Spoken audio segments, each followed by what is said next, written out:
The conference room smelled of expensive cologne and cheap greed. My sister, Vanessa, was practically vibrating in her seat, clutching a check that looked like it had too many zeros to be real. Every single relative in that room was smiling, whispering about yachts, sports cars, and early retirements. They had all just inherited millions from Grandpa Arthur. When the lawyer finally looked at me, the room went dead silent. He didn't hand me a check. Instead, he slid a single, crumpled piece of paper across the mahogany table. Written on it was a 10-digit phone number. Must be for some homeless shelter.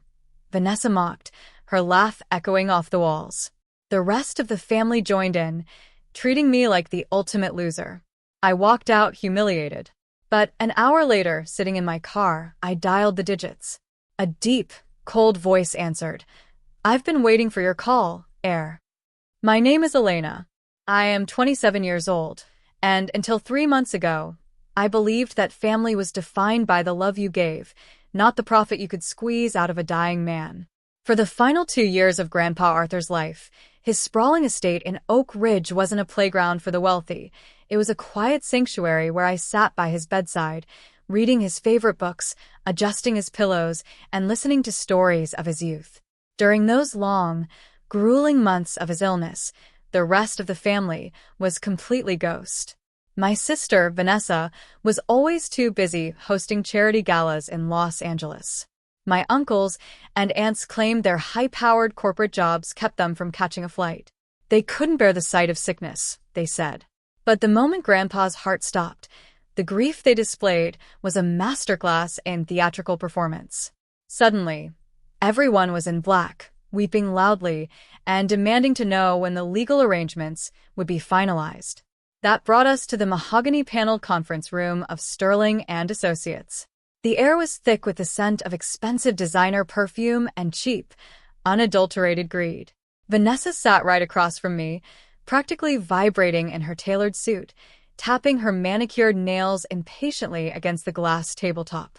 When the elderly attorney, Mr. Vance, adjusted his spectacles and began to read, the true colors of the Whitaker bloodline flashed vividly. One by one, the assets were distributed.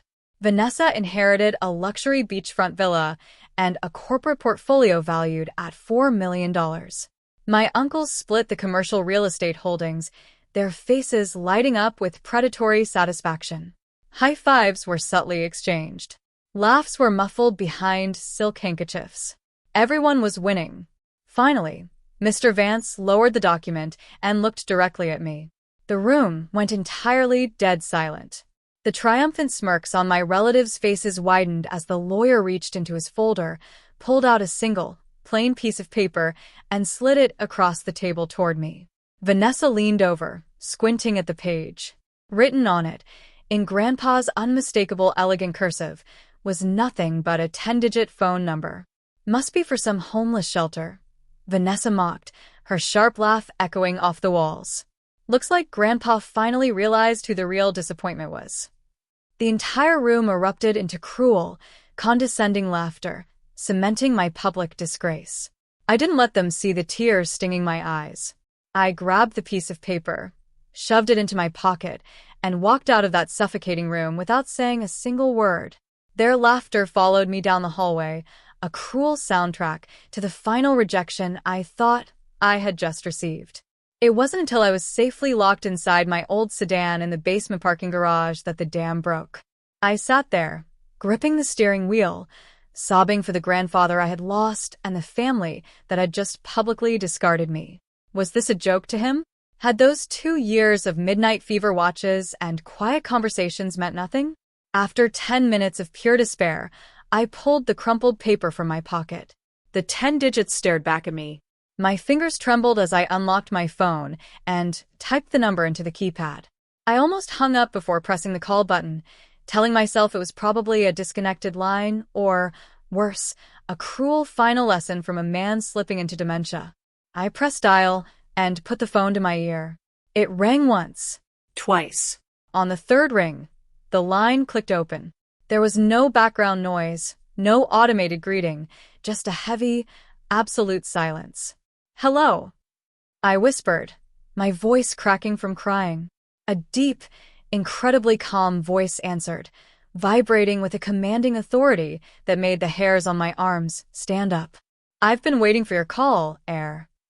I froze, the breath catching in my throat. "Who is this?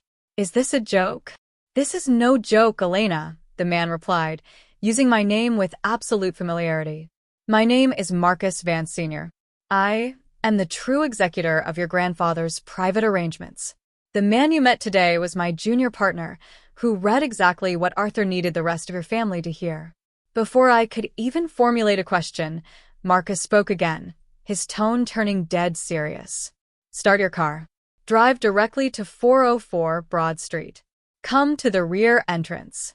Do not look back, and under no circumstances are you to tell a single soul about this conversation. Your real inheritance is waiting." The drive to Broad Street felt like a blur, my heart hammering against my ribs the entire time. I parked in the shadows behind a towering, unmarked brick building. A heavy iron door clicked open the moment I approached, revealing Marcus Vance Sr. He wore a sharp, old-school suit and carried an aura of absolute discretion. Without a word, he guided me down a flight of concrete stairs into a subterranean vault that looked like it belonged to a private mint.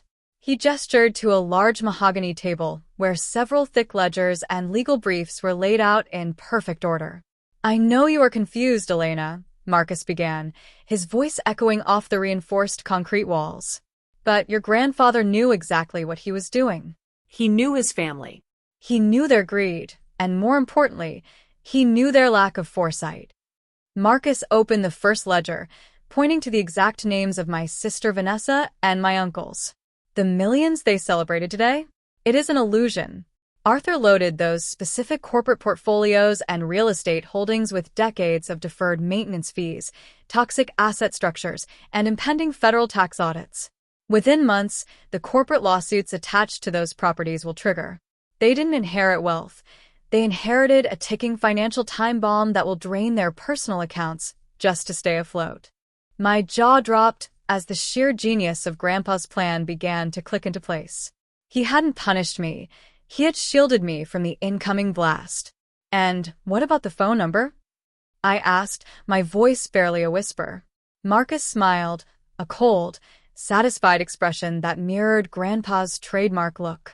He unlocked a heavy steel box on the table and pulled out a certified bank statement. The phone number was the access key to a private, offshore trust that Arthur established 3 years ago. It is entirely insulated, fully liquidated, and completely clean of any legal liabilities. He slid the document toward me. I looked down at the bottom line, and the number swam before my eyes. $47 million.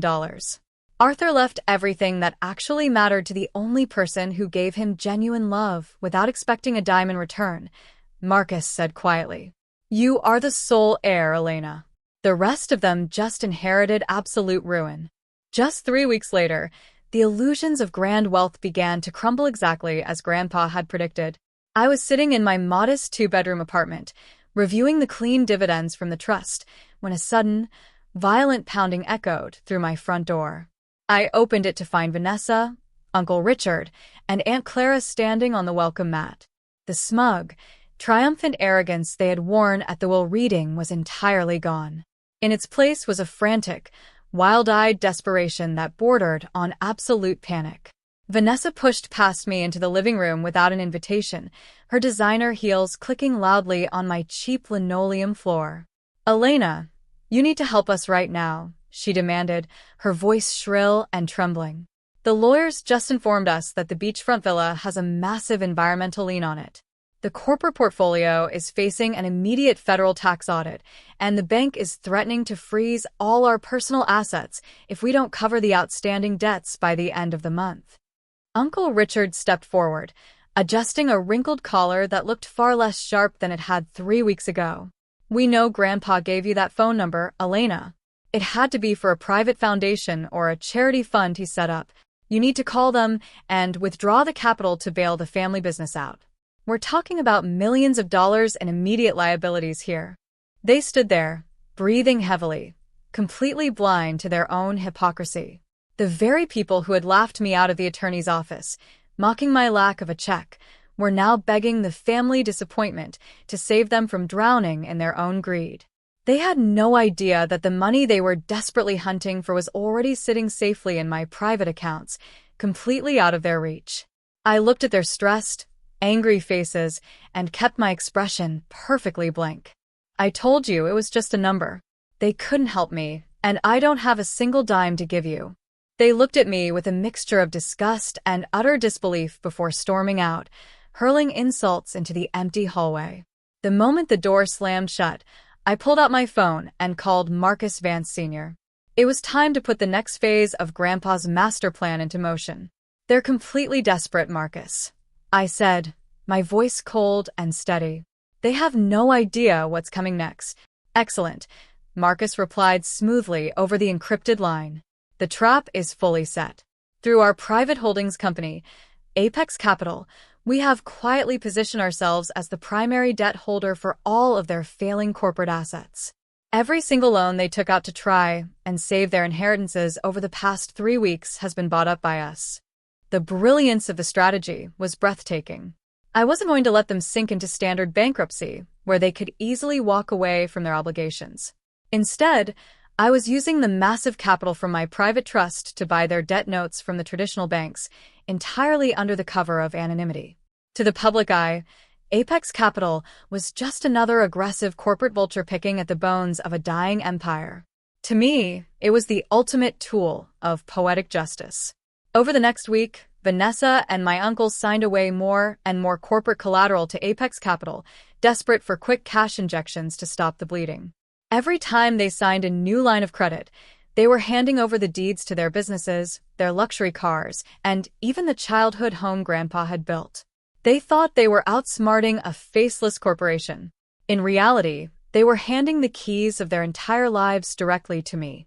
I watched the legal filings update in real time on my computer screen, watching as their ownership percentages systematically plummeted to zero. They had spent decades treating me like an outsider who didn't understand the complex rules of high finance. Now, they were playing a game where I owned the board, the pieces, and the bank itself. They wanted to strip me of my dignity, but they were about to lose their legacy. The trap officially snapped shut on a rainy Tuesday morning. I called an emergency family meeting, using Martin Morrison's old firm as the neutral ground, claiming I had found a loophole that might finally save the family legacy. Vanessa, Uncle Richard, and Aunt Clara arrived looking completely worn out, their faces pale, but their eyes still flashed with that familiar, desperate arrogance. They practically slammed their folders onto the mahogany table, thinking they were about to force me into signing away my non-existent charity money to cover their massive debts. "Let's get this over with, Elena," Vanessa snapped, crossing her arms defensively. "We don't have time for your games. Apex Capital is threatening to seize the primary estate by tomorrow morning if we don't present a solid restructuring plan." I didn't say a single word. Instead, I gave a brief nod to James Mitchell, who was sitting right beside me. He opened his leather briefcase, pulled out a thick stack of certified legal documents, and slid them across the table toward Vanessa. She picked them up, her eyes scanning the first page carelessly before freezing completely. The color drained from her face, so fast I thought she might actually faint. What is this?" she whispered, her voice cracking as her fingers began to shake violently. Uncle Richard snatched the papers from her hands, his eyes running down the legal text until they hit the signature line at the bottom. He made a horrific, choking sound in the back of his throat. "Apex Capital isn't a foreign venture fund," Mitchell announced smoothly into the dead silence of the room. "It is a private holding company wholly owned and controlled by Elena. Over the past 3 weeks, she has personally purchased every single one of your delinquent debt notes, outstanding tax liens, and corporate mortgages. As of 9 o'clock this morning, you no longer own the family businesses, the luxury vehicles, or the Oak Ridge estate." "You can't do this," Vanessa shrieked, slamming her hands on the table as she stood up. "This is fraud. You stole from us." "I didn't steal anything," I said quietly, looking her dead in the eye. "Grandpa knew exactly what you were, and he gave me the tools to let you destroy yourselves. You wanted the estate, the business, everything. Well, now it's mine." They stared at me in absolute silence, the reality of their complete ruin finally sinking in. There were no loopholes left, no rich banks coming to save them, and no grandfather left to manipulate. They had spent their entire lives chasing millions through greed, only to end up with nothing but the consequences of their own choices. I didn't stay to watch them argue with the lawyers or cry over the signatures they had willingly signed. I walked out of that office building, stepped into the fresh air, and never looked back. Today, Grandpa Arthur's legacy isn't tied up in corrupt businesses or toxic properties. I liquidated the bad assets, paid off the legal debts, and converted the Oak Ridge estate into a beautiful community sanctuary for families who actually care for one another. As for Vanessa and my uncles, they are starting from the very bottom, learning the hard way what it means to actually earn a living. Grandpa protected me, not just with a fortune, but by showing me who carried real strength in the end. Now, I'm curious about everyone watching my story today.